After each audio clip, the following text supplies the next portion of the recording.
মুর্শিদাবাদের বড়য়ার তৃণমূল বিধায়ক জীবনকৃষ্ণ সাহার ইডি দ্বারা পুনরায় গ্রেপ্তারি রাজ্যের রাজনৈতিক ও আইনি মহলে নতুন করে চাঞ্চল্য সৃষ্টি করেছে।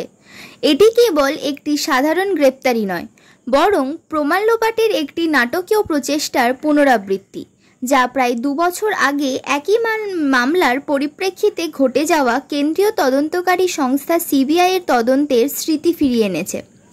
প্রথমবার সিবিআই তদন্তে তিনি সফল হতে পারেননি, কারণ পুকুর সেচে তার মোবাইল ফোন উদ্ধার করা হয়েছিল। এই ঘটনার পুনরাবৃত্তি প্রমাণ করে যে তিনি কেন্দ্রীয় তদন্তকারী সংস্থার সঙ্গে সহযোগিতা করতে নারাজ এবং কোনো নতুন তথ্য বা প্রমাণ তাদের হাতে দিতে ইচ্ছুক নন।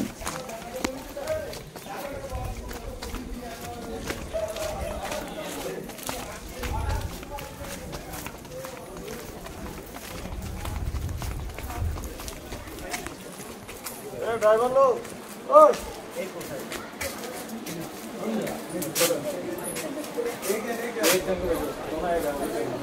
कौन सा गाड़ी आएगा, कौन सी गाड़ी आएगा?